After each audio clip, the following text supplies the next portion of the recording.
اعوذ باللہ من الشیطان الرجیم، بسم اللہ الرحمن الرحیم۔ میں ہوں محمد عاطف اور آپ دیکھ رہے ہیں میرا یوٹیوب چینل۔ ہر انسان پر ایک آزمائش کا وقت ہوتا ہے، ایک مشکل گھڑی کا وقت ہوتا ہے، اور اس کا ہرگز مقصد یہ نہیں ہوتا کہ انسان مایوس ہو جائے، بلکہ اس ٹائم بھی اللہ سے دعا مانگنی چاہیے اور شکر ادا کرنا چاہیے کہ یا اللہ آپ نے ہمیں کسی بڑی مصیبت سے بچا لیا ہے۔ تو آج ہم اسی موضوع پر ریاکشن کرنے جا رہے ہیں، اسی ویڈیو پر جو ڈاکٹر اسرار صاحب کی ویڈیو ہے، اور انشاءاللہ آپ یہ ویڈیو دیکھنے کے بعد آپ کو ان بہت سی باتوں کا حل مل جائے گا جن کی وجہ سے آپ پریشان تھے، اور انشاءاللہ آپ کی زندگی میں ایک سکون آئے گا۔ تو چلتے ہیں ویڈیو کی طرف۔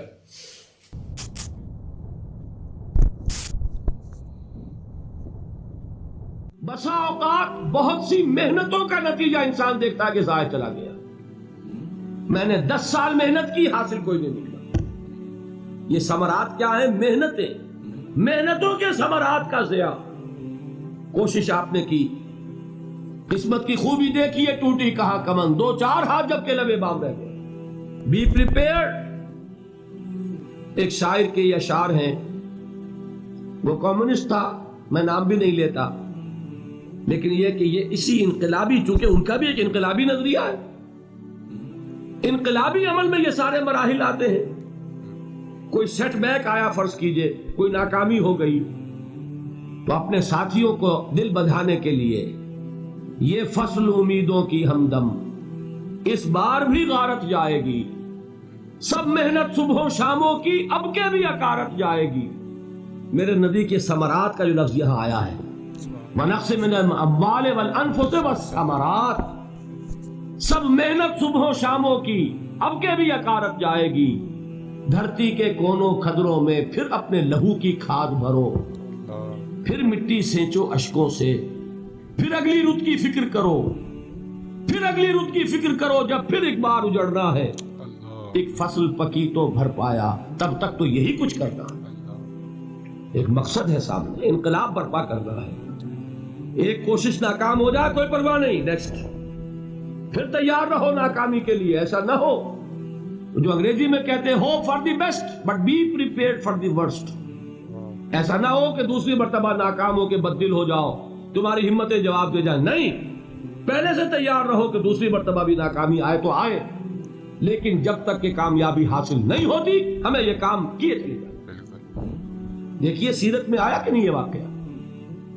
بدر میں مسلمانوں کو فتح ہوئی تو احد میں زک پہنچی کہ نہیں؟ 70 صحابہ شہید ہوئے کہ نہیں؟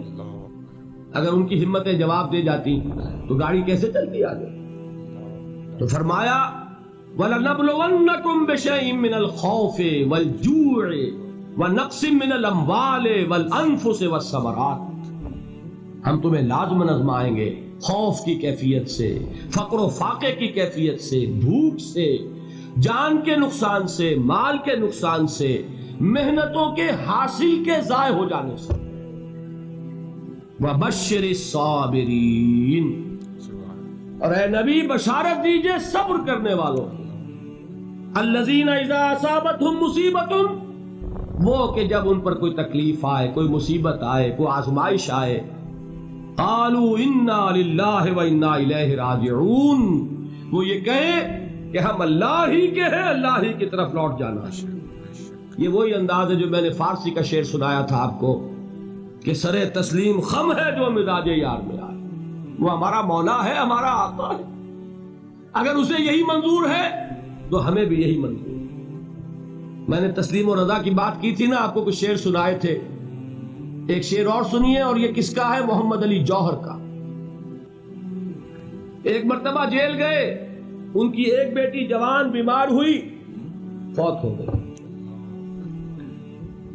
باہر چھوڑا انگریز نے، جاؤ بھائی دفن کر دو بیٹی کو۔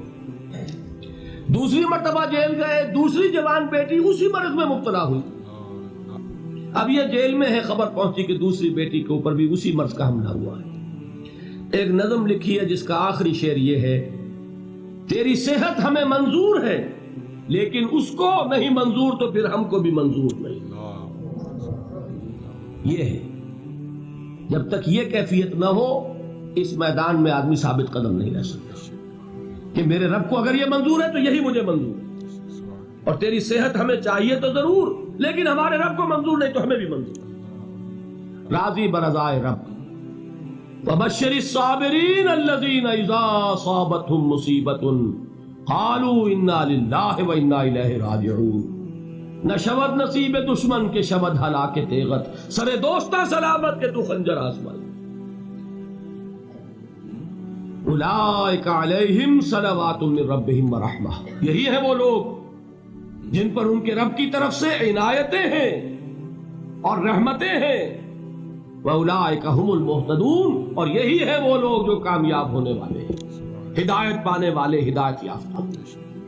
اسی سورہ بقرہ میں ذرا آگے چل کر، یہ تو ہے 20واں رکوع، 19واں رکوع، 21ویں رکوع کی پہلی آیت ہے لَيْسَ الْبِرَّ أَن تُوَلُّوا وُجُوهَكُمْ قِبَلَ الْمَشْرِقِ وَالْمَغْرِبِ وَلَٰكِنَّ الْبِرَّ مَنْ آمَنَ بِاللَّهِ وَالْيَوْمِ الْآخِرِ وَالْمَلَائِكَةِ وَالْكِتَابِ وَالنَّبِيِّينَ وَآتَى الْمَالَ عَلَىٰ حُبِّهِ ذَوِي الْقُرْبَىٰ وَالْيَتَامَىٰ وَالْمَسَاكِينَ وَابْنَ السَّبِيلِ وَالسَّائِلِينَ وَفِي الرِّقَابِ وَأَقَامَ الصَّلَاةَ وَآتَى الزَّكَاةَ وَالْمُوفُونَ بِعَهْدِهِمْ إِذَا عَاهَدُوا وَالصَّابِرِينَ فِي الْبَأْسَاءِ وَالضَّرَّاءِ وَحِينَ الْبَأْسِ۔ اب یہ آیت جو ہے سورۃ العصر میں جو مضامین آئے تھے سارے اس میں موجود ہیں۔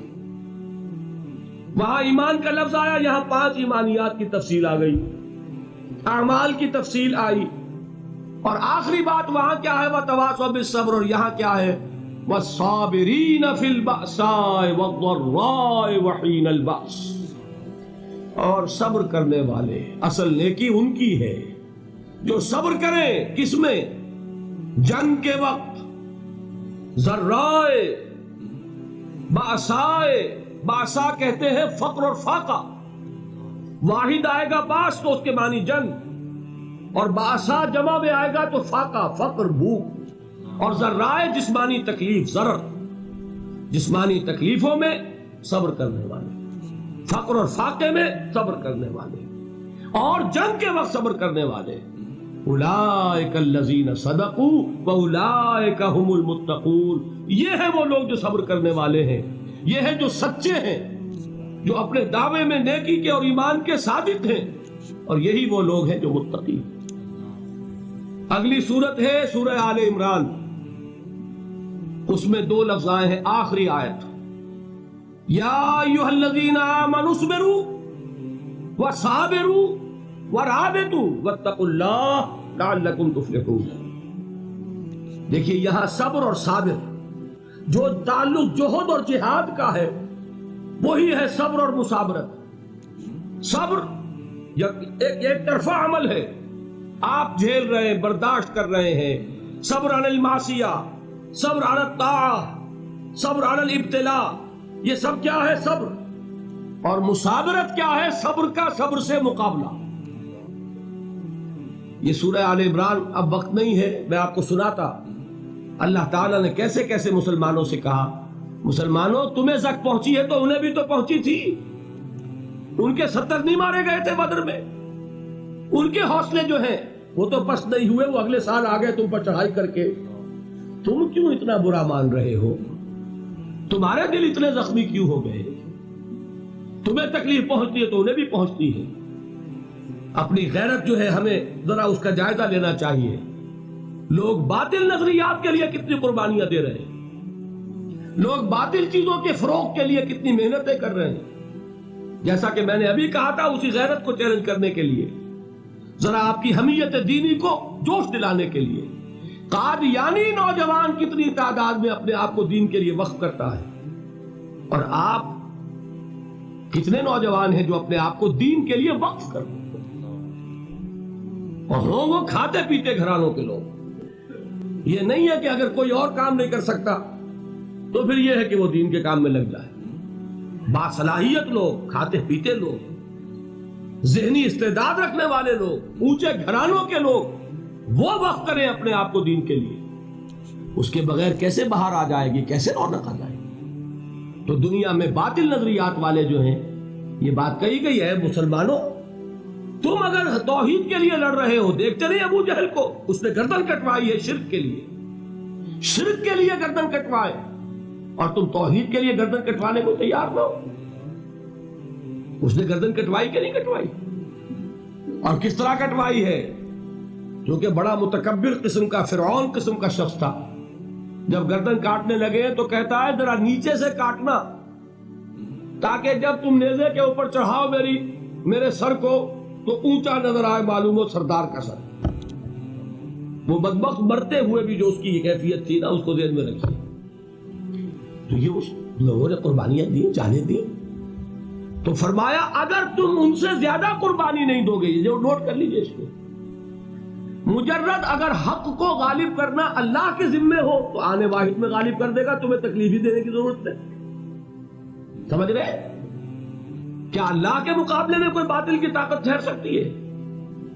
یہ تمہارے ایمان کا امتحان ہے، یہ تمہارے خلوص کی آزمائش ہے، یہ تمہارے امتحان کا ثبوت درکار ہے کہ اللہ تعالیٰ دیکھنا چاہتا ہے تم اس کے لیے اپنی جانیں قربان کرنے کو تیار ہو کہ نہیں، تم اس کے لیے تن من دن لگانے کو تیار ہو کہ نہیں. اور یہ جان لو کہ اگر کفار اور مشرکین اور ملحدین اور باطل نظریات والے وہ جو کچھ قربانیاں اپنے باطل نظریات کے لیے دے رہے ہیں، ان سے زیادہ اگر تم نہیں دو گے تو حق غالب نہیں ہوگا. انہوں نے جو صبر کیا ہے اپنے باطل نظریات پر، اگر تم اس سے زیادہ صبر کا ثبوت نہیں دو گے اپنے اس حق پر تو حق غالب نہیں ہوگا. اس لیے فرمایا یا ایھا الذین آمنوا اصبروا وصابروا. نہ صرف یہ کہ صبر کرو، بلکہ صبر میں اپنے دشمنوں سے آگے نکلو، ان کے صبر سے بڑھ کر صبر کرو. ورابطوا، مرابطہ کہتے ہیں چوکس رہنا، ہوشیار، پہرا دو. ایسا نہ ہو کہ دشمن جو ہے غفلت میں تمہارے اوپر کوئی حملہ جو ہے کر بیٹھے. واتقوا اللہ، اور اللہ کا تقوی اختیار کرو، لعلکم تفلحون، تاکہ تم فلاح پاؤ. سبحان اللہ. اور آپ نے ایک بہت ہی خوبصورت بات کی کہ اکثر جو ہمیں دیکھنے کو ملتا ہے کہ ایک انسان اگر 1 سال محنت کرتا ہے اور اس کا وہ پھل نہیں ملتا، اگر اس کو اس کا اجر نہیں ملتا، تو وہ اس کام کو چھوڑ دیتا ہے کہ یار اس میں تو مجھے کچھ فائدہ نہیں ہو رہا، کچھ نفع نہیں ہو رہا، تو کوئی اور کام کرتے ہیں. نہیں، بلکہ آپ اگر اس کو کام کو اور محنت کریں اور اسی طرح 1 سال نہیں، 2 سال نہیں، 3 سال بعد انشاءاللہ آپ کو اس سے بہت نفع ہوگا. اور اسی طرح اگر آپ نے یہ ویڈیو دیکھی اور آپ کو یقیناً بہت ہی فائدہ ہوا ہوگا، تو انشاءاللہ پھر ملیں گے ایک نئی ویڈیو کے ساتھ، نئے موضوع کے ساتھ. تب تک کے لیے اللہ حافظ.